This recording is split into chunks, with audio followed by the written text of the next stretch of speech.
Hey there, and welcome to the first ever episode of That News You Care About, the brand new video game news show from the kids over at That Nerdy Site. I am one of your hosts, Logan Wilkinson, and alongside me for this maiden voyage is the looks of the show very clearly one Trevor Starkey. How are you doing, Trevor? I saw you write that in the yeah. doc, and I was like, I don't agree with that, but okay. Oh yeah, no, for sure.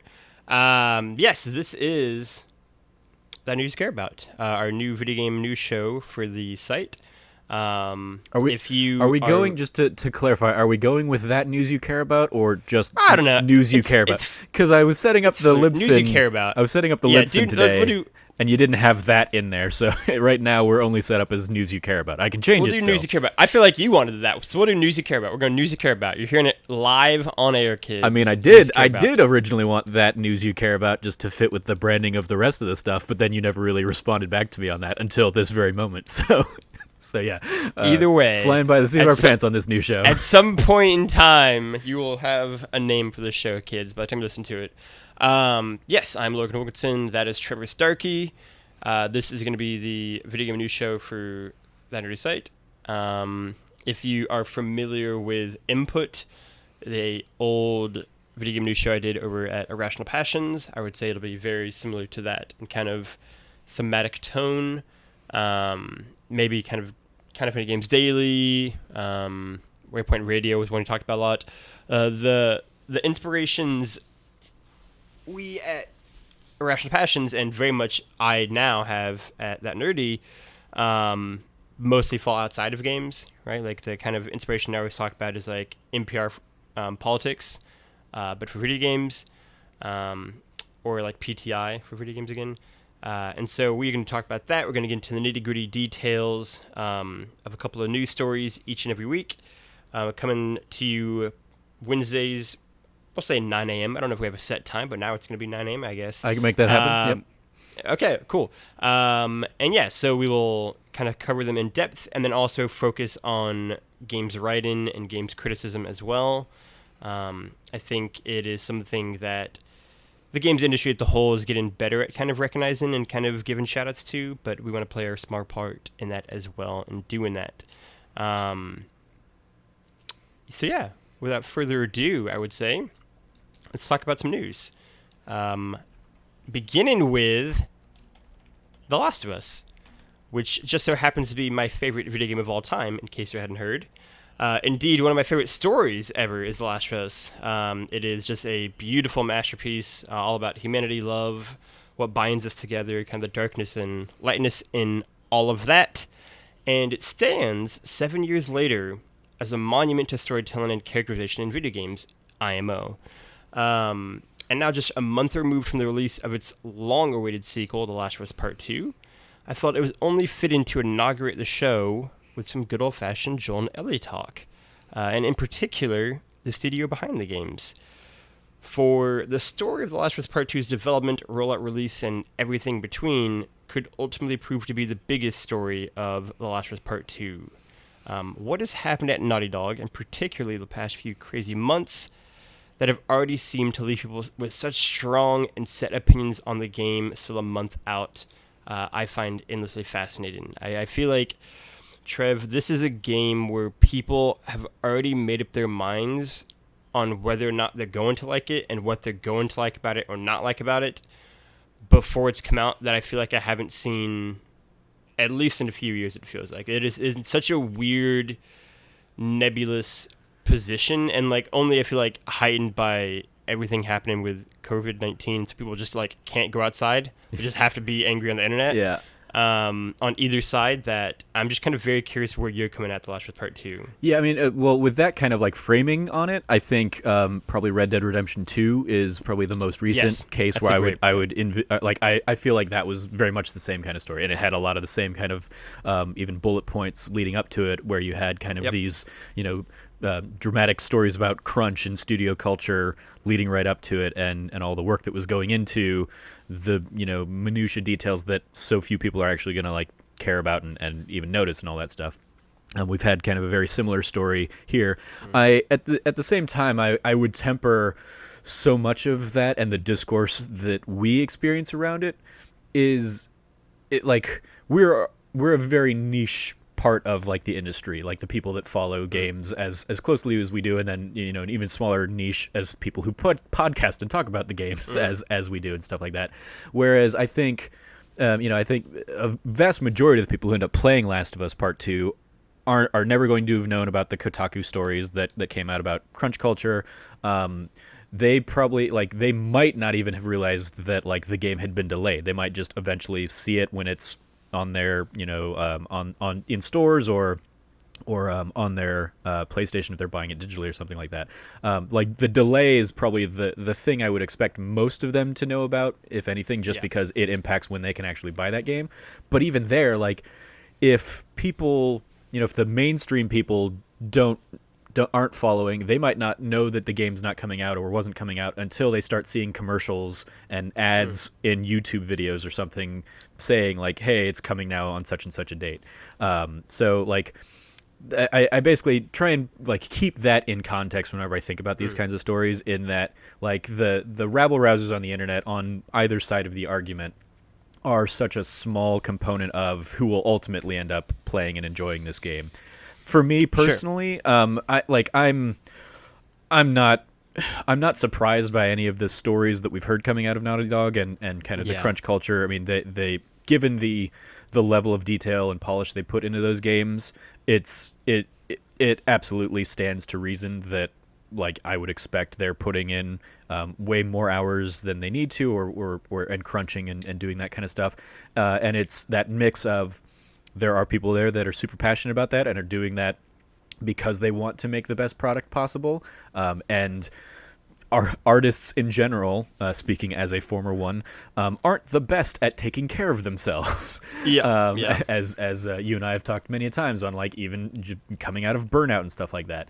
And so seeing stories about the Kotaku article talking about like of the 20 of the like the non-leads, I think, that worked on Uncharted 4, 14 of them are gone now. In just the 4 years since that game came out. Like that is incredible churn as for a game like this, but it's also like it's people that weren't taking care of themselves, and a studio culture that maybe not have been taking care of them when they wouldn't take care of themselves. And you're just seeing kind of people burn out like I have, like you have. Just it's happening now at a different level, at a level that we're not used to it being reported on. It certainly has, like, this level of reporting and detail in reporting has kind of become like Jason Schreier's beat in the last few years almost. So I think we're seeing it more and more frequently, but this is the kind of stuff that has been happening in the games industry for so long that I just like I kind of like I expect it. I don't forgive it or whatever, but it's I don't have much that I can do to prevent it myself in my position, and that you have the people that'll go out there and be like, well, speak with your wallet, don't support games, don't buy those games. And I'm like, speaking with your wallet is a great idea in theory, but it almost, like, the message never gets across. That you not buying the game because you don't want to support this one thing just comes across as you didn't want to buy the game. Maybe the studio's looking at, oh, you didn't like it, or like, and so like I look at that kind of mentality. I'm like, I don't want to punish the people that worked on the game for bad management practices. I want those people to still be rewarded. So I'm not going to, boycott this game because of that. In terms of my, coming into the game itself, what am I, do I have kind of am I going to like this game? Am I not going to like this game? I imagine, from what I've seen and what I've heard people talk about, I imagine I'm going to like this game. But I also am very afraid of how dark and full of despair the game seems to be. That I don't like, given everything else going on in the world right now, I don't know if that's like the escapist fantasy that I'm looking for in this moment. I don't know if I'm looking for, uber tragedy beyond uber tragedy when I've spent the last almost 2 months playing, hours of Animal Crossing every day and just enjoying like the delight of that kind of charming little game. I don't know how The Last of Us Part 2 is going to hit when I have been kind of confined and stuck indoors and am dealing with frustrations of the world over.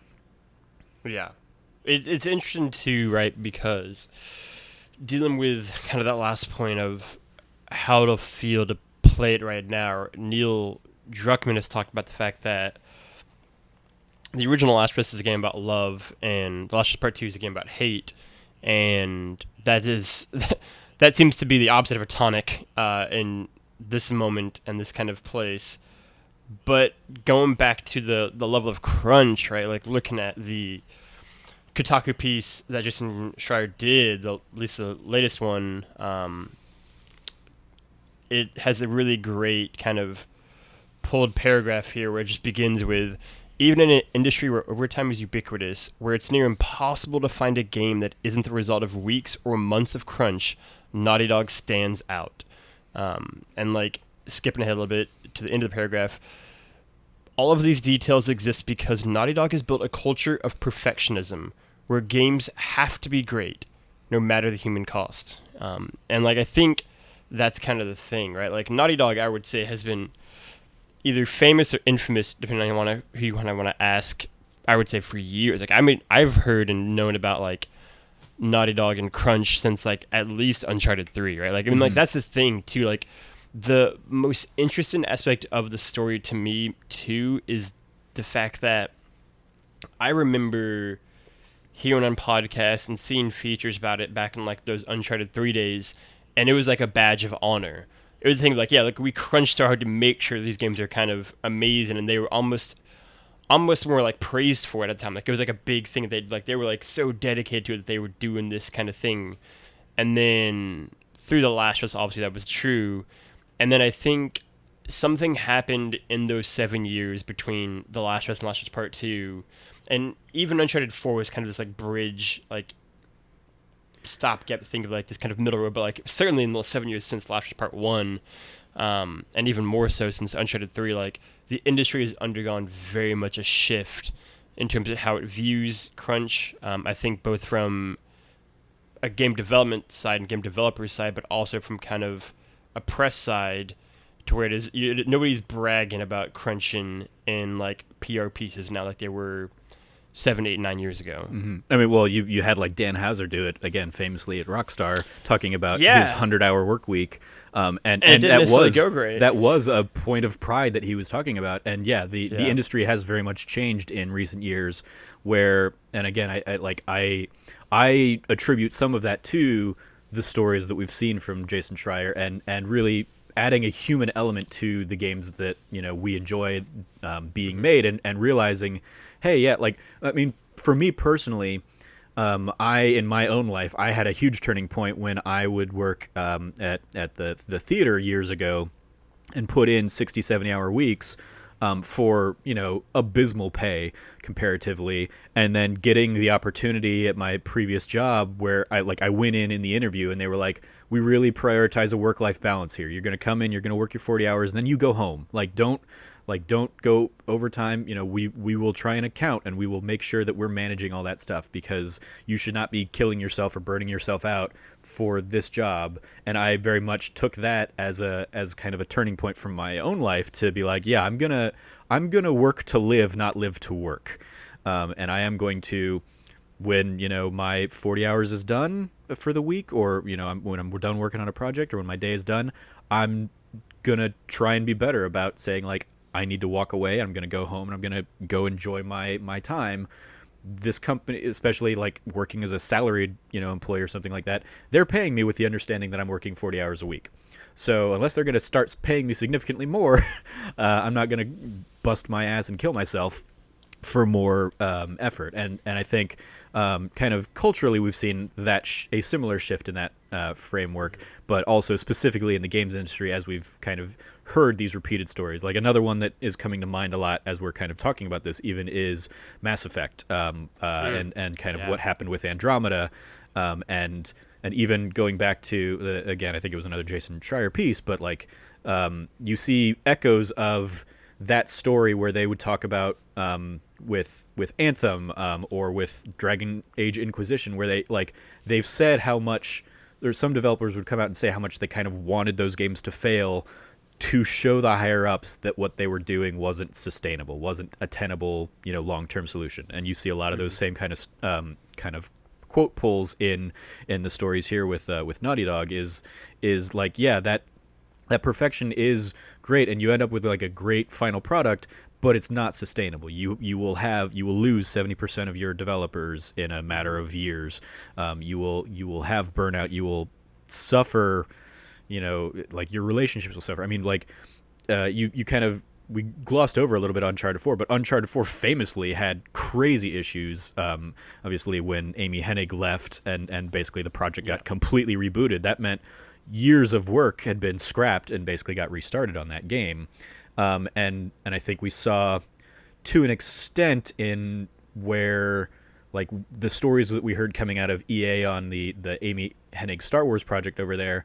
I feel like I heard stories that alluded to the fact that Amy Hennig, as great as a visionary as she is, may not have been great in project management and may have been kind of like, a factor in putting a whole bunch of time in this before changing, tax, and then that means a whole bunch of people crunched on a whole bunch of stuff that ends up being nothing.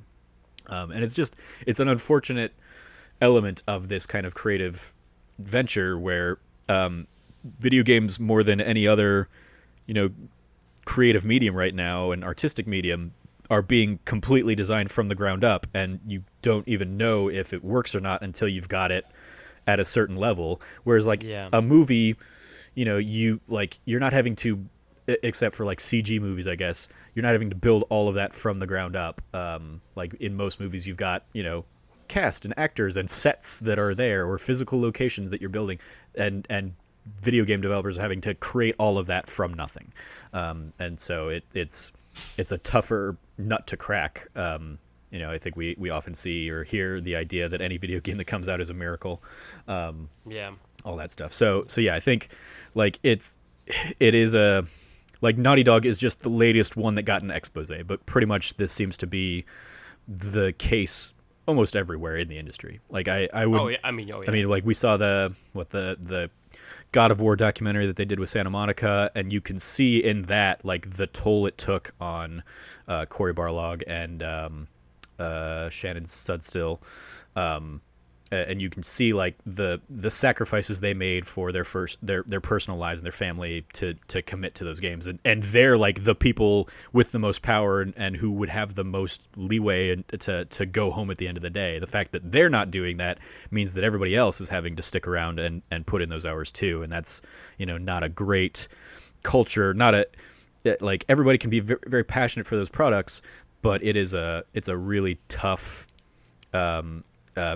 burden to put on you for a prolonged period of time, which is what almost every crunch is. When this game gets delayed, it's not that like the work is going to ease up, it's that crunch just got extended. That's the story we always hear. It's one for me too, where I find Naughty Dog a particularly interesting example because of the fact too that it's been so prideful, right? Like when I first heard of crunch, it was through Naughty Dog doing it, right? Like they are almost like the vanguard of crunch culture because they are Naughty Dog. They are a studio who did Uncharted, who has done The Last of Us, who built these giant, amazing games, right? Like, and because of the fact that I feel like so often crunch is done because the studio culture itself is toxic or not the best, right? Like there's some crunch stuff in Quantic Dream's workplace alongside a lot of other things. But like even within the piece, like they talked about the fact that working at Naughty Dog is this kind of duality, right? Where it can be simultaneously the best and the worst workplace in the world, where you get to kind of create these amazing, beloved, critically acclaimed games alongside some of the best people at what they do, but also you're sacrificing 15-hour days, your weekends, your kind of personal health, your relationships. Like a really great pull quote for me in the article itself is like, they do try to take care of you, providing food, encouragement to go take breaks, one former developer said, but for the most part, the implication is get the job done at all costs.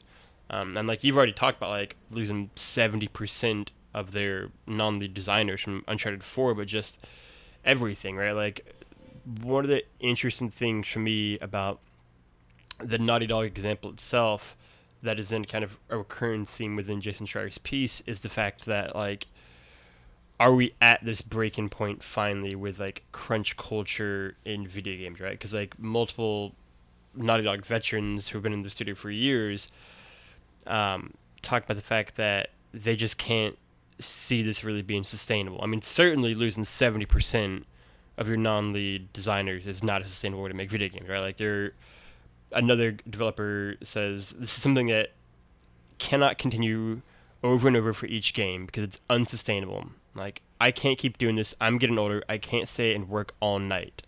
Like, I wonder if we're at a kind of confluence of the industry as a whole reaching kind of a consensus on crunch being bad.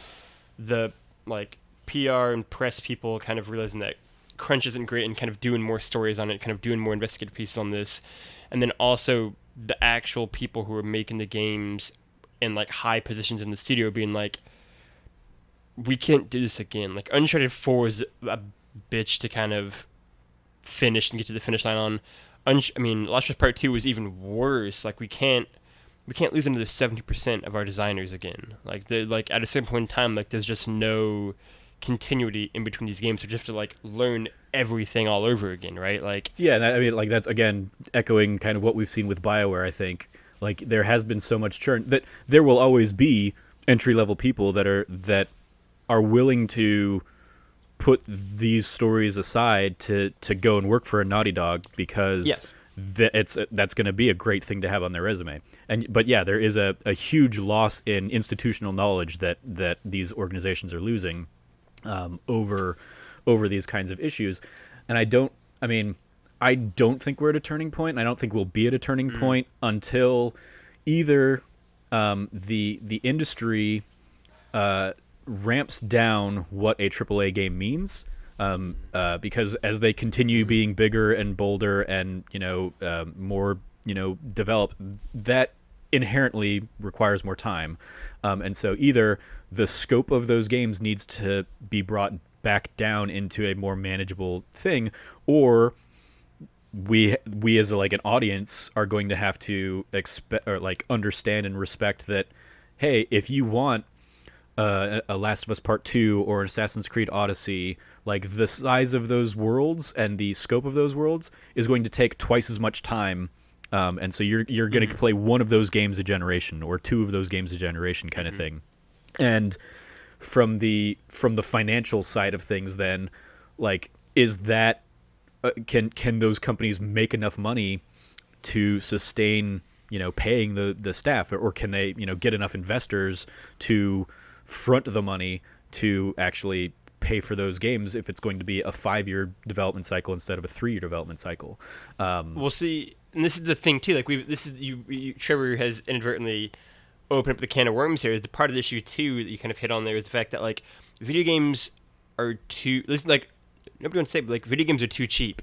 Like they don't cost enough. They should cost more money than they are to buy. Like this is the thing. Like the games have been $60 for 20 years now, whereas like everything else in the world has been more expensive to do. Yep. And so this is also why you were seeing studios look for every possible avenue to make money, whether it's like DLC or like collector's editions. I have the Ellie collector edition pre-ordered and whatever, so I'm paying I'm paying what $350 or something for a $60 game, and then probably $30 or $40 worth of tchotchkes. So they're getting an extra couple $100 out of me in terms of value.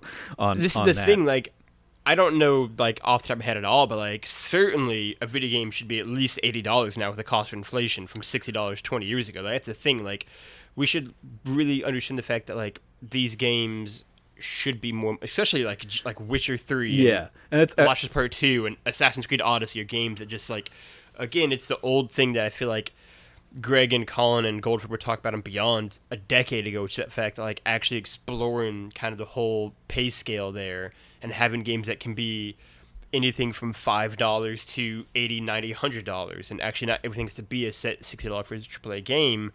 But then it's that thing of, why haven't they raised the price in 20 years? And it's because, well, then people are not going to want to buy it. They're going to get angry at the fact that games are more expensive now. Yeah, there's resistance to buy it. I mean, it's I wouldn't say that games across the board need to be more expensive, but games should be scaled price wise to a value of their thing. And I think part of it is the industry is afraid to pull the trigger on that. Because anytime you do see, a Call of Duty, offer a version of a game for $70 or something, people, go up in flames or something like that, and they'll wait for a sale or something like that. Game Pass is one of the most interesting arguments in that equation, because theoretically, I haven't paid for a $60 Xbox game for I don't know when. And I'm paying whatever the monthly rate is, and they're probably actually getting more money out of me because I have just kind of left my Game Pass subscription going, even though I only hop in and play my Xbox once every, couple months or something like that. So the fact that, I signed up for it to play Gears of War 5 and a couple other things, late last year, and then have just kind of let that subscription continue. It's a very different money market model that I think that's, if anything, that's where more elements of the industry are going to go. And as a result, you will start to see, in the same way that you've got, the price of digital rentals or digital on-demand movies fluctuating a lot more. I think with the kind of continued addition, and I'm sure PlayStation will kind of come on board eventually with some kind of solution to match, I think you'll see that's when we'll see a wider disparity of pricing models open up. Also, when they aren't as beholden to a secondhand market. As with GameStop constantly kind of on the ropes, if there isn't a place for people to, trade in their game right away and buy something else used or something like that, you'll start seeing people experimenting with prices more. And some of that might be, hey, this is a game we could sell you for $60, but we're going to sell it for $40 because we think we're going to sell that many more copies of it that we'll actually end up making, we'll make more profit because of the price point we're going to, explore. I think there's any number of kind of financial business principles that can be explored in the video game industry, but it almost has to be kind of everybody gets on board with doing it or not, because when it is only one or two companies that do it as outliers, the market as a whole resists to that in a way that we don't see in movies or something like. Well, I mean, even maybe in movies, because prior to all of the Corona stuff, movies were, the price of a movie was constantly going up, and people were stopping. They weren't going to movies anymore until Movie Pass came along, or AMC started coming along, or Alamo Drafthouse kind of started doing their season pass stuff, and they had to find a new way to add value to the experience to draw people back into the audience, or into the ecosystem. So I think there's a lot of different things that can happen in video game space, but in terms of kind of at its root, the idea that game prices have for almost 3 generations now been $60 is the standard price. And again, I would be very curious to see what the NPD group shows in terms of average price with collector's editions and stuff that you didn't have, that were not nearly as prevalent back in the day, or with all the DLC, add-ons and all that stuff. I would be very curious to see what the average price of a game is when it's sold these days versus, retail price. But game prices should have gone up with everything else, but people got locked into this $60 price point and have been resistant to move away from it. As a final thing then for this story, I'll just simply ask, where do you think the industry goes from here in terms of crunch culture, and what do you think needs to be done or can be done in kind of we'll say the next year or two in terms of crunch in games? I mean, based on a lot of the stories I've seen, and just based on life experience in general, a lot of crunch tends to come down to poor project management. Yep. And and especially in something like games where you have, multiple instances where, people running games or something started out as QA testers, and they don't have management training. They don't have project management training to go along. Like, so many of them are flying by the seat of their pants, and they're learning from, the people who trained them or something like that, who also didn't know.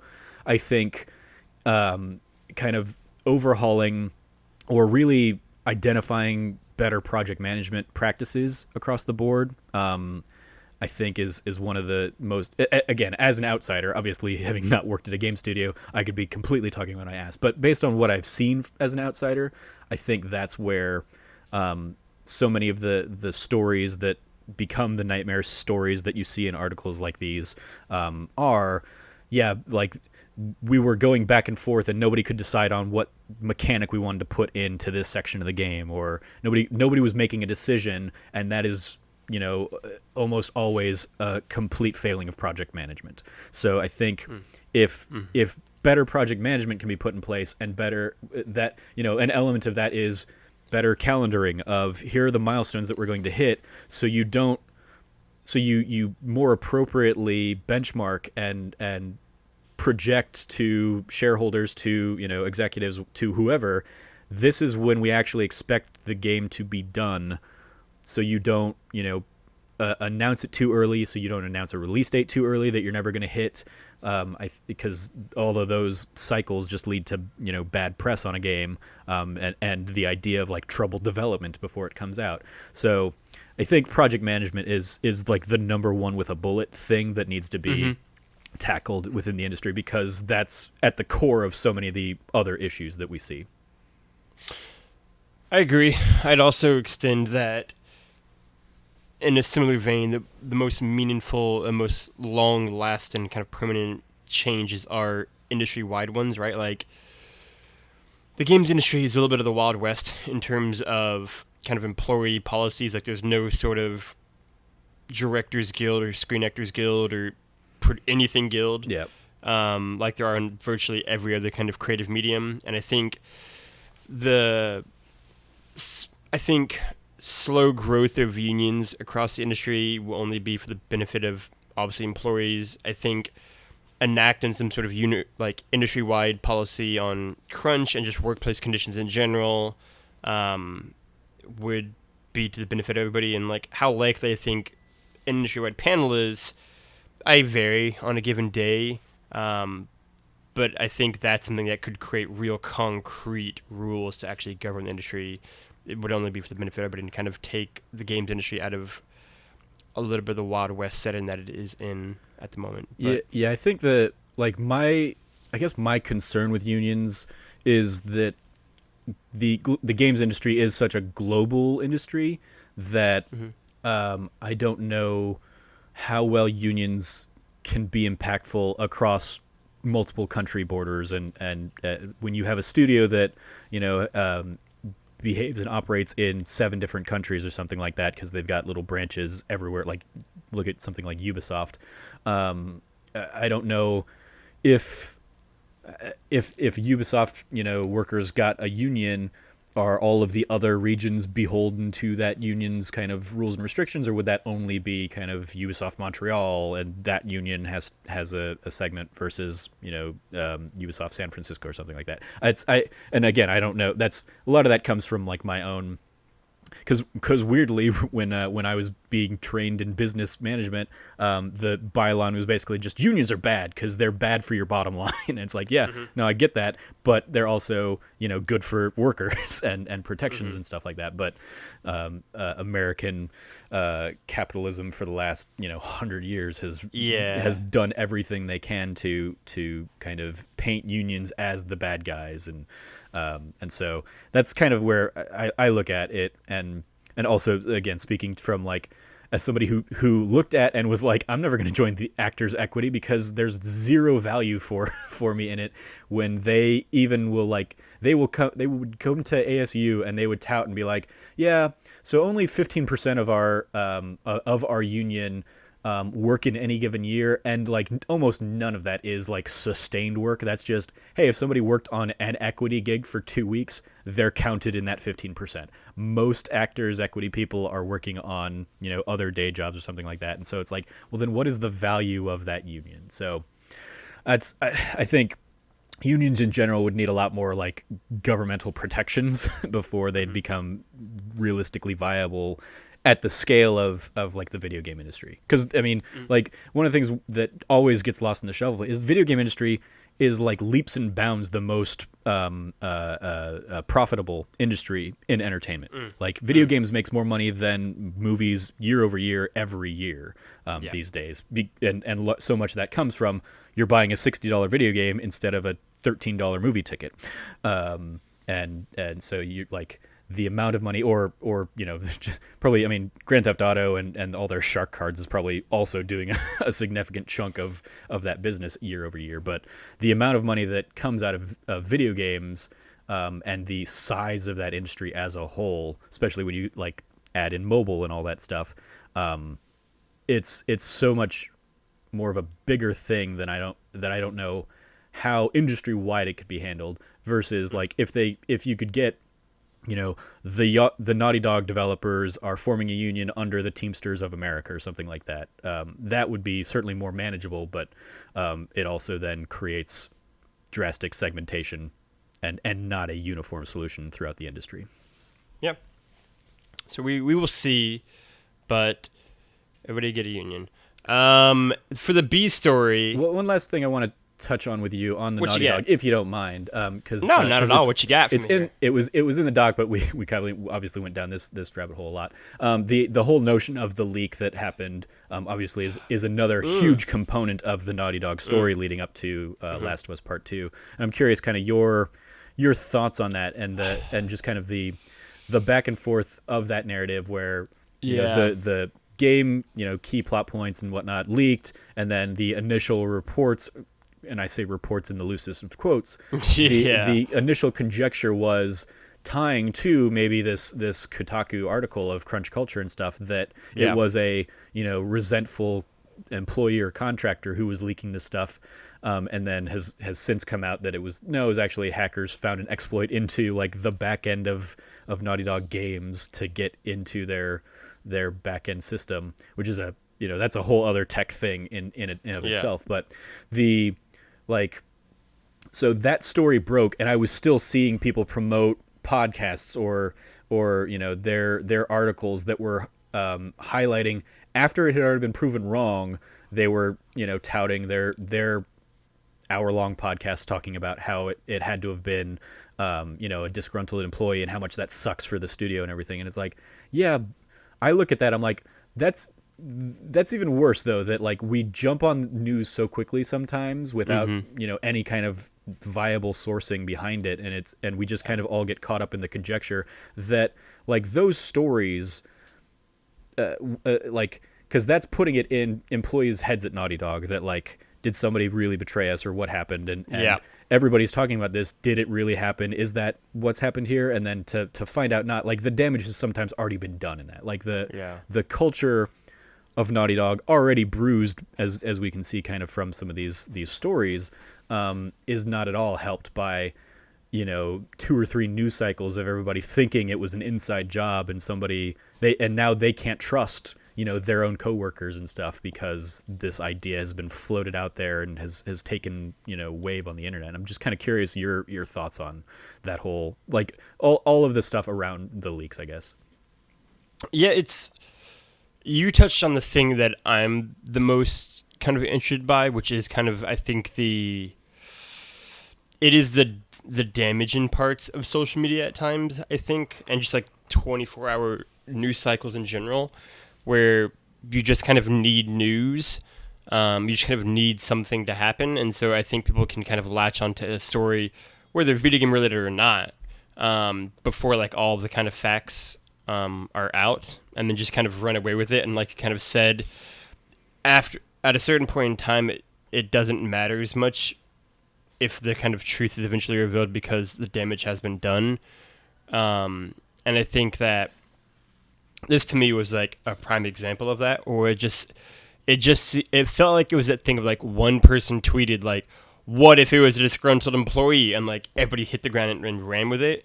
And I think the inherent danger in that is pretty obvious. I mean, like, for starters, I mean, I can take everybody back to my journalism 101 class in like the second week of school, and how like everything wrong in terms of the reporting side of that was done very poorly.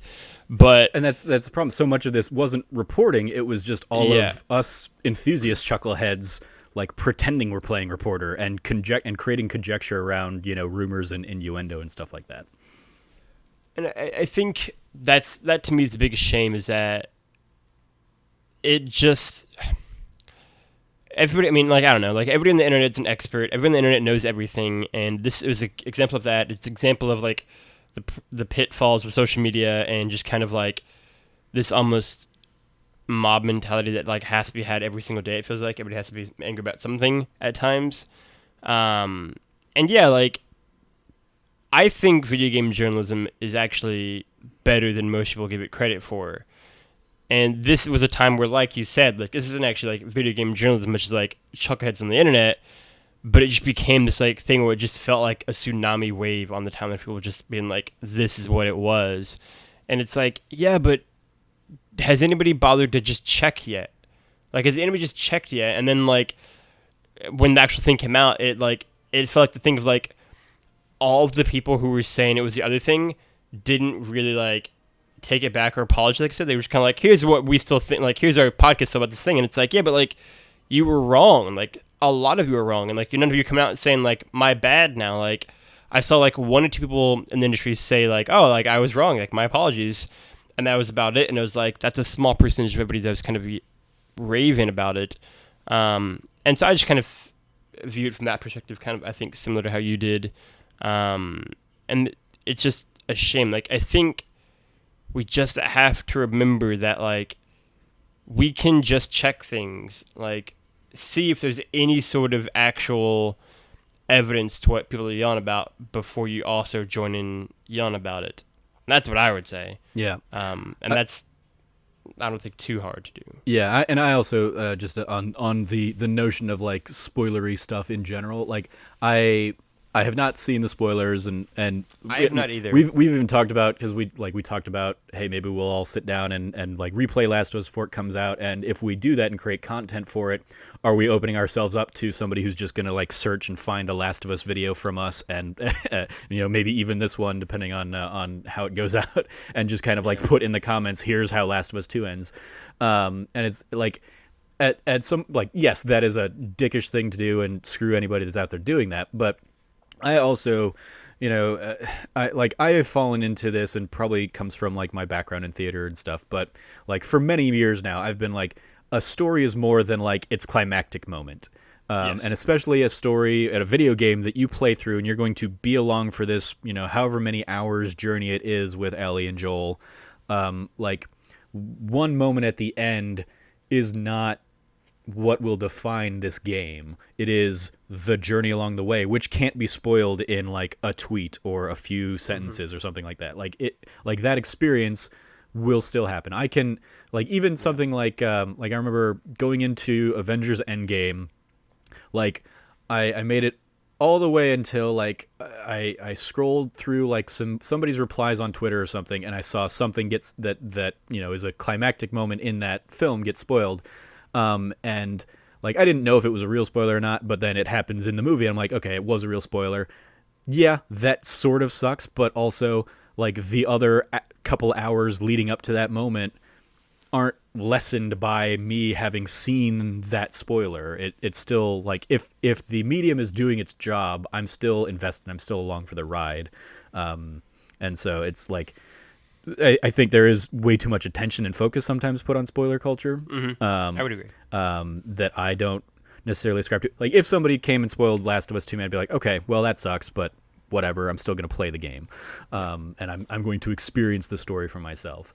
It's very and I even said, because somebody put out and was asking like, hey, for people who are seeking out these spoilers, like, why do you do that? And I said, I haven't done it for this, but there are movies that I will read a synopsis of before I go into the movie, because I don't like a great example of this would be like Uncut Gems last year, that I had heard so many things about going into it was like such a tense film and stuff like that. Or I think even Parasite too, before I'd seen that. I was like, I'm not going to find enjoyment if I'm sitting in this movie theater for 2 hours just tense, waiting for some other shoe to drop. So I'm going to go ahead and spoil it for myself so that I can alleviate that stress and just enjoy the story without that weighing on me. So I will do that. I have done that for stuff like this, for TV shows. You know, like I'll watch something like Westworld, and I'll be 30 minutes into an episode, and things start like ratcheting up the tension. I'm gonna be like, I'm gonna go like find the recap of this episode and see what happens, so that I'm not like, so I don't get like, you know, tense and caught off guard or something like that. And like that's just how I consume some entertainment. Not everything, but some piece of entertainment, I will go out and seek out those spoilers. So I'm sure I'm an oddball in that regard, but that's also, I think, fuels why I don't super care about spoiler culture as much as a lot of people do. I will try and do my best to respect people's, you know, desire to not be spoiled on things. But I like sometimes I like, we did a whole 2.5-hour episode of Final Fantasy VII remake on our channel because I wanted to talk specifically about the spoilery things of that game. So yeah, I sometimes I love talking about those elements in a, you know, just to make sure it's a controlled environment, I guess. I would also say, in addition to the spoiler topic, that two real quick things, which is I have kind of the opposite of what your in-game story was for the original Last of Us, for my favorite game of all time, where I thought I was accidentally spoiled on that game, where it was like the week before the game, like whatever it might have been, and I was just like on IGN watching the video and like scrolled down like too far, and the top comment was like what I thought was a spoiler for the game. Mm-hmm. And so then, but then like I scrolled back up real quick and was like, maybe I didn't read it right, maybe I like misread it, kind of thing. And then playing the game this whole time, I had this knot in my stomach that a character was gonna die that didn't end up dying. And then when I got to the end of the game and saw what happened, I was like, oh, like it was just like the opposite sensation of like, oh, it wasn't actually a spoiler. Like I didn't have to even spoil it for me. And that's almost like an even more bizarre sensation of like almost being like, I know what's gonna happen and I hate it, and then getting there being like, oh no, I'm pleasantly surprised. Mm-hmm. And then two, to your journey point, that's exactly it. Like even if I had known, even if I know exactly what's gonna happen in The Last of Us Part 2, even if I know what's gonna happen in Adventures Endgame and these kind of things, to your point, you can't describe the journey and the sensation of what's happening. You can just say Joel's dead, Ellie's dead, Captain America lives, kind of thing, and in these stories, but that doesn't give you any sort of context, any sort of thing you're undergoing, whether it's a 3-hour MCU movie or a 20-hour long Naughty Dog video game. There's so much more that goes into that moment than just this character's fate, because what leads them to that moment, what are the events that take you there, what is the journey to that kind of situation, to that moment, to that character death or not death. And I think that, yeah, it sucks if you know this person is going to die, or not die, but I think it also gives you a really interesting perspective in its own right to kind of see how they set things up, see how they're kind of taken to that kind of final destination, right? Like, people watch movies or play games again after they've finished them, and you don't suddenly go, this is all terrible now because I know what's going to happen. No, exactly, it's still... Like, it's still fun to watch these things over and over again, or play these games over and over and again. It doesn't diminish them because you know what's going to happen. You can still... I mean, like, Trevor played God of War, like, 4 times in a row after he beat it the first time. Like, you can still draw strength out of these things and still find new tidbits you didn't notice the first time. And especially for just, like, a one-tweet spoiler or one YouTube comment spoiler of something, it's like, these games are so much more than just that one line, is what I would say. Yeah, agreed. So yeah, I just wanted to touch on that aspect of the Naughty Dog story before we moved on. That's a great add-on. And now we're going to talk about, I would say, slightly funner things, maybe, and not crunching spoilers and leaks and whatnot. Ubisoft Forward. Yeah, Ubisoft has announced an E3-style, quote, digital gaming event, end quote, whatever that means, for July 12th. And I thought this would be kind of a fun, cool-down B story to kind of end on. Basically, the two big things I would say, Trev, for me, and I'm curious where you're at for them, is what this means for kind of Ubisoft's upcoming slate of games and kind of the next year or two, next few years for Ubisoft, and then arguably even bigger, what does this mean again for E3's increasingly tenuous looking future going forward? Would you say?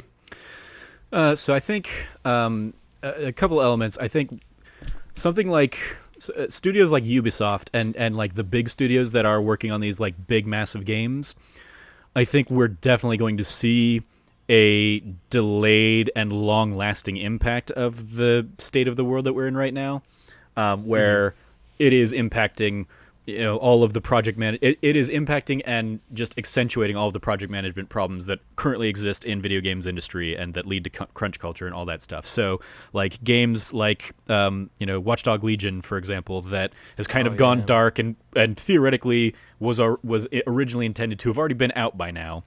The fact that like we haven't heard anything on that and now they're going full tilt into Valhalla suggests to me that the scope of that game that they were trying to do has kind of blown up outside of their purview, and now with the complications of the world, that game is still being worked on, I'm sure, but it is they're recognizing that they don't know the timeline of when that game's actually going to come out yet, and won't have a better sense of it until the world starts returning to some semblance of normalcy, or whatever the new version of normal is. Normal looks like. And I think especially studios like Ubisoft will see a lot of that kind of stuff, and I think we'll see a delayed response and a delayed trickle. And it's, video games in general, but I was thinking even today, I'm thinking of all the TV shows that aren't I was thinking about this the other day too. Aren't being shot right now and aren't being produced and can't be nobody can be doing anything with them. So the 2021 season that all those pilots would be being shot right now, or all the what is the future of television going to look like when people can't get together to shoot episodes of television, when people can't get together to make and craft these video games, when people can't get together to film movies? There's going to be a very lightened experience load that's probably going to trickle out over the next 3 to 5 years, I think, where projects that should have gotten further along in these last few months had to go to a standstill or had to severely kind of screech to a halt or a crawl in terms of their development stuff. So I think Ubisoft is a particularly interesting example too, just because of how truly global that company is, right? And so how many different studios across the world work on an individual game. So it's also a matter of, things are amazing in America now, sure, great, but they're still really rough in this spot or this spot or this spot kind of thing, right? And or vice versa, which is more likely. And it's that thing of it's that thing of that adds these further kind of complications for a giant studio like Ubisoft, or giant everything like Ubisoft does. And that to me is another interesting example from their point of view of what they're doing going forward, right? I am sure Watch Dogs is being worked on by multiple teams across the world, and so it's that thing of how do shutdowns work in each individual country? What are their social distancing measures? How many people can work in the same thing measures?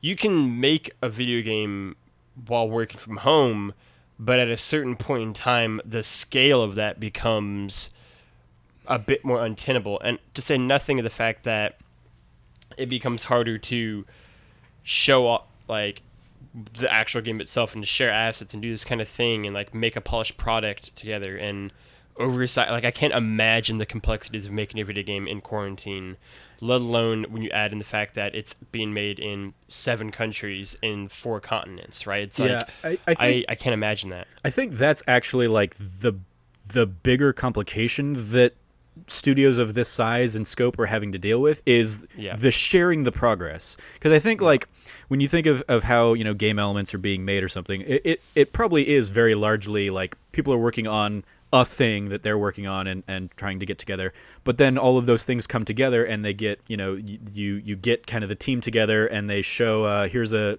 5-minute demo, or here's a cutscene, or here's something, and you'll get in a conference room and you'll get all the appropriate parties in there and you're all looking at the direct feed of the game or something like that. Versus right now, if you're having to do that same kind of thing, you're relying on people's internet connections, and somebody's going to be looking at this stream and it's going to be super choppy because of their bandwidth or whatever the case may be, and they can't see the details that they need to see to give the proper feedback and the proper notes.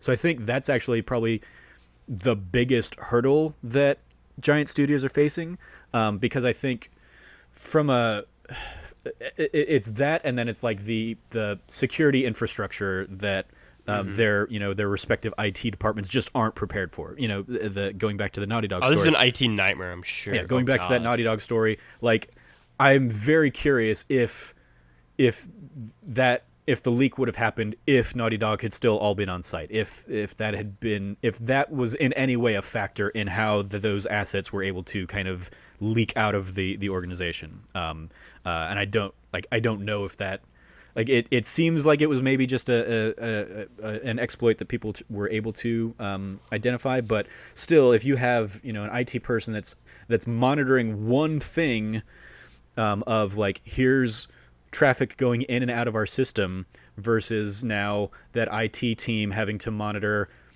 70 different workstations from every different employee, what information is coming in and out of the central servers and going back to individual servers. That I think is some of the biggest hurdles that game development is facing right now. Whereas I think if you're going in and you're working on an environment, you can do that just as easily from home as you could do it from in the studio. It's way easier to like bounce ideas off of people if you can just turn to your cube mate or something like that and say, hey, what do you think about this? How does this look? Which is harder to do on a Zoom call. But I think from a technical standpoint, there is enough of the job, and on a global organization like Ubisoft, if they already were having 7 different studios get together for a meeting to look and to review a sequence of a game or something like that, they were already having to deal with some of these elements, and they're maybe even better equipped to deal with them already as a result of this. But it's the now everybody is kind of their own office. It's taking 7 different international offices and turning it into 350 different international offices for intents and purposes, basically. I think that's the biggest pain points that we'll see on that front. In terms of E3 as a whole, I think, is it dead? I mean, it's not dead, because there will still be, like, ESA will still continue doing E3, and the consumers that have been excited to attend the last few years will still continue to be excited to attend in the years to come. But as more and more of the studios, and the first parties and the developers and stuff, like PlayStation or like EA, go off and do their own thing, it will continue to become more and more fractured, I think. I think that's what you're going to see. But like, it's still, the industry has still largely coalesced around that period, even as EA's gone off site and done their own EA Play event, or Microsoft has gone and done their own thing at the Microsoft Bethesda doing its own thing. Yeah, like all of the big players don't necessarily need the real estate on the show floor anymore if they don't want to pay convention center and ESA prices, if they can get their own location for cheaper, or if they don't have anything play-wise to show you, they can do their own Nintendo Direct style thing, which we've been seeing more and more of in recent years. So I think that's already been the direction things were heading. I think this just agreed will completely blow that up, and this will give more studios like Ubisoft here the opportunity to recognize, hey, we did this thing without any kind of E3 tie-in last year, and we saw our numbers go up, and we saw engagement go up, and we saw all that stuff.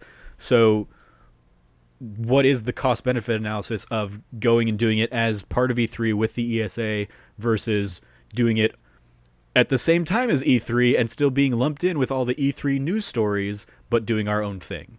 I think you'll see across the board, I think you're going to see those kinds of stories happening, where people are going to basically run their own numbers and say, yeah, it's going to be way less of an investment for us to do E3 the way we have historically, and when we can instead get developers together, sit them down for an interview, or show our own trailers and just do it as a polished product where you run the risks of the game not loading up or connection issues or whatever the case may be. I think that we're just and you get the attention to yourself too. You get that news cycle for just yourself too. I mean, the fact that they're doing this one a month outside of the normal E3 window is certainly the most interesting component of this story for me. Really, is that they're not doing it and they're not targeting that original E3 week, but at the same time, with Jeff Keighley and IGN and GameSpot and everybody seemingly under the sun doing their own like summer of gaming to try and replace E3. Even kind of funny, kind of got announced today that they're going to be doing like an indie game showcase, partnering I think with Games Radar maybe, or like they're partnering with somebody to do a the kind of funny game showcase again this year, and I think you're just going to continue to see that kind of traction, but everybody's like E3 is instead of a week, it's now spread out over 3 months. The summer, basically, yeah. Yeah, it's spread out over the summer, and part of that is going to be by necessity, where, hey, if we can't get everybody together for that week, we don't have to crunch to make our demo ready for that week. We can, take a little bit more time with it and put it out in July, or in August or something instead. So yeah, I think that's where E3 being blown up this year is going to show a lot of organizations whether or not they really need to continue abiding by the historical standards of E3 or if they can do their own thing. Agreed. So now it's time for everybody's favorite segment, shoutouts. Trevor, what are you shouting out this week? So kind of echoing this story a little bit, actually. I caught this story in my feed late last week, maybe. I wanted to shout out here. It's not a. I imagine this is typically a segment that'll be like, hey, this was some really good writing and a great story to catch up and read. This was more what caught my eye was the story just from here's how an organization is responding to all this stuff, and it flies in the face, and it really fuels one of my overriding sentiments of everything that we're dealing with. And it's a story from gamesindustry.biz by Brendan Sinclair titled Zynga COO, We Could Work From Home Forever If Needed. And it's basically Matt Bromberg, the COO of Zynga, talking about how, kind of contrary to the discussions that we've been having about Ubisoft and a big studio like that, Zynga, because everything they're doing is for like a mobile space or something like that, and they have people working across the globe already, and they're working on stuff of a certain scale, I think. They've basically said they haven't noticed any, like suddenly overnight, basically, they had 2,000 people working from home, and they haven't had any meaningful negative impact from that transition so far, is kind of the quote. And Zynga, obviously, not maybe in the heights of heights that they were during their like Farmville days on Facebook and stuff, but the article even goes into talking about how with everybody being from home starting in March, Zynga saw a huge uptick in activity and traction on a lot of their products and stuff. And so the idea of this sentiment being, yeah, we can work from home, we're positioned fine, and we haven't, so far in these last couple months, we haven't noticed any kind of meaningful impact. The games that we're regularly updating are still getting regularly updated. The games we're developing are still getting developed. Everything's staying on schedule as we kind of originally had aligned. And I think the broader story that's going to come out of whenever we're out of this whole situation is going to be, and I talked about this on, I think, one of our other shows recently, maybe it was our like early access Patreon stuff on That Nerdy Site show, but the idea that like I've been working from home for the last 2 months personally, and my job could theoretically be entirely done from home. There's nothing I need to actually be on site for at my job, and I think a lot of people and a lot of organizations are finding that out these days. And so when everything kind of bounces back from this, there's going to be a significant societal shift where organizations are going to have to start to really justify why they need you working on site, or why they can't let you work from home or something like that, when we've been able to do it for 2 months with varying degrees of success. And it's one of those things like I stopped looking for work in the games industry really in San Francisco because I was like, I'm not going to move to the most expensive city in the country where they're not going to pay me a livable wage just because they need me on site. If they wanted to hire me and let me work from home here in Phoenix, and I was able to kind of land that deal, I would gladly do that. But so many of their things were must move to San Francisco, must be here on site. And so when you see like IGN and GameSpot now having moved everybody from work from home, they're going to have a real hard time coming back from this and saying, okay, yep, you still need to move to San Francisco here, and we need you back on site. Because it's like, or maybe you don't, or you could pay me more to work elsewhere, and not have to, deal with me suffering through, the only way I can live out there is if I move in with 5 different people. So I think, especially in the games industry where so much of it is centered around these very expensive cities, if you can get people more in line or companies more in line with what Zynga's doing here and basically saying like, yeah, we can work from home. Zynga's overhead's going to go down because they don't need to pay for offices for 2,000 people. They can reinvest that into their employees. They can reinvest it into home office equipment or something like that, where they can. It's obviously not going to apply to everybody, but I think there are so many organizations that can and will be able to work from home that it's going to be really hard to get those organizations to really win those people back and say, okay, we need you to come back in the office now. And those people basically say, but why? Why do you need me to come back in the office? Let's invest elsewhere and, drop the overhead on an office building or, on 300, high-powered PCs or something like that, if we can get those to the employees themselves or something like that. So that's kind of what I wanted to shout this piece out for was I thought it's an interesting look at one of the biggest conversations that I've been having in my head as a result of the seismic shift in industry that we've seen in the last 2 months.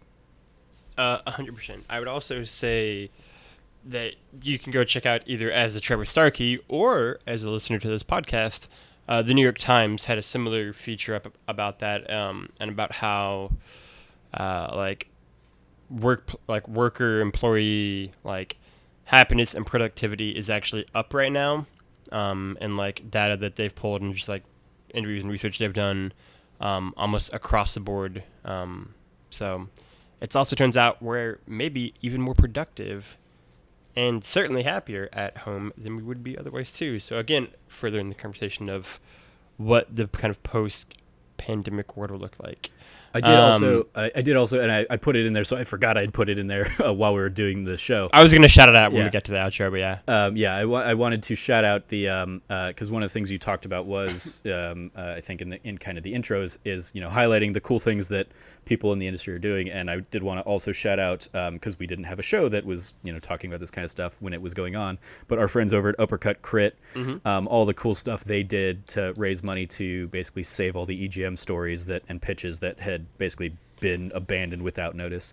I donated to their kind of fund. I did as well. Yeah. I thought it was very cool that they did it, and they got a huge amount of groundswell behind it. And they originally wanted to do 4 stories, and basically they wanted to do 4 stories for $200 each or something, or $100 each for 4 stories was their initial goal. And they ended up bringing in so much money that they were basically able to pay every single pitch that they got $250 plus. It's incredible. I think last I saw they were at 12,000. Yeah. So maybe more. Again, just really, we could give an entire shout out to just all of the work that Caitlin, Jessica, Andrew, Monty do, and everybody that's associated with Uppercut. They just do really great work at that site.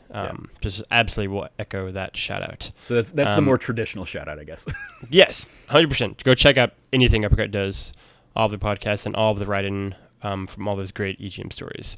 Mine is similarly related to Trevor's What in the World in Pandemic story, but kind of from a happier perspective, as one might imagine I would focus on.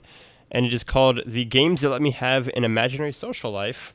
And it kind of deals with various different video games that the author kind of points to that kind of allow you to kind of fill in somewhat that social life void you might be feeling. And yeah, it talks about Horizon Zero Dawn, and I know that Trevor Starkey loves that game very much, as do I. So everybody go play Horizon. It's great. It's got a great community. Skyrim also gets a shout out, as you might imagine, as well. And then in addition to online games, your WoWs, your League of Legends, your MOBAs, they still exist out there. I've put 100 hours into Persona 5 Royal, where I basically had a crazy social life with all my kids at Shujin Academy. So that was me, but like 80 hours in Assassin's Creed Odyssey. Again, these worlds are just so thriving and teaming. It's a great piece. Go check it out. Waypoint or Vice, whatever you want to call it now, just does great writing in general. And hey, you made it. You made it to the end of the first ever podcast of News You Care About, or That News You Care About. We'll figure it out after the words. Thanks for listening. Be sure to subscribe to the feed. I would assume for this first episode, it'll take a couple days iTunes before the status. feed is available on iTunes and stuff like that. Yeah, it's because we can't submit it until there is a podcast in the feed. We will tweet out for sure whenever that is available this week. For sure, hopefully by next week we will have that available. So stay tuned for that. But you can listen to it on Spotify, SoundCloud, Stitcher, all the podcast services around the globe. Eventually. Be sure to, it is up there, to like and subscribe it. It means a lot, especially for new podcasts, if we can get those 5 stars, reviews, ratings, likes, thumbs up, double taps on Instagrams. So be sure to spread around, share with all your friends, let us know what you like and didn't like. And yeah, thank you. You can find Trevor, I'm pretty sure I nailed this, Trevor, at Trevor J. Starkey on Twitter. Yep, that is correct. Crushed it. I finally am beginning to get out of Snarky Starkey. You can find myself at Lefty Logie. You can find That Nerdy, I believe it's just at That Nerdy site. Yep. Perfect. And then I'm so glad you listened to my outros on all of the shows we've recorded for the last 6 months, where I go through all of these. Is there anything in particular that you would like to shout out? Nothing crazy in particular. I mean, I'm still very proud of my Final Fantasy VII remake review from a couple weeks ago. So if you have not checked that out, feel free to go do so. And then I'm very excited to finally get this show up and running, because it is the last of the promised shows that we have right now for our Patreon supporters. So it's good to have this up and going, and it adds to our. It joins that anime pod as our weekly Wednesday show. That anime pod currently is every other Wednesday, although Christian is talking about moving it to every Wednesday. But it was kind of one of the days where we didn't have regularly scheduled stuff. So the fact that we now have a regularly scheduled Wednesday show just continues to fill out our arsenal of podcasts. Yes, I will echo everything Trevor said. Go check out all of the amazing content and podcasts around That Nerdy, whether it be that anime pod, that Wannabe Film Class, that D Plus show, which is, I think, becoming a particular favorite of mine. There are some great episodes we've done on that. In addition to, of course, That Nerdy Site show and that Ultimate Video Game List show. I believe that is everything. Yep. And so, yeah, in addition to this, I will echo Trevor's thoughts on the Final Fantasy piece. You should go read it. It is very good. It's very long. It's a great read. Go snuggle up with a warm cup of hot chocolate and read that Final Fantasy goodness. You can also go check out my feature on Assassin's Creed Odyssey. Good game is good. And then I would also point you to, again, like I said, please tweet at us your thoughts and opinions and feelings on this show. Let us know what, if any, stories that we should talk about next week. If there's anything good popping in the news, let us know, and let us know your thoughts on it. Maybe we'll talk about what you think as well. And then, yeah. You know what I'm going to shout out, actually? The big thing, the number one thing you should listen to. You're done listening to the podcast? Great, you made it. Now I got to listen to more of me and Trevor Starkey talking, this time about Shakespeare. Everybody was asking for it. We gave it to you guys finally. Listen to us talk about Much Ado About Nothing, featuring one David Tennant and Catherine Tate, among other interpretations of that play. I mean, they didn't join us for the podcast. That would have been really cool, but it is just us talking maybe, about we'll reach out to them for the sequel pod. Yeah. For this week's episode of That Nerdy Site Show, it was a really good episode, if I do say so myself, and a lot of fun. So go check out that, and it's a nice little backdoor pilot. So yeah, go do that. Thank you all for watching, and or listening anything. Maybe it'll be on YouTube too. It won't be. It will be. I'll put it up on YouTube. There won't be a video component to it, but it'll be there. Thank you for listening or watching or viewing. And until next time, I don't know. I don't have an outro yet. Stay golden.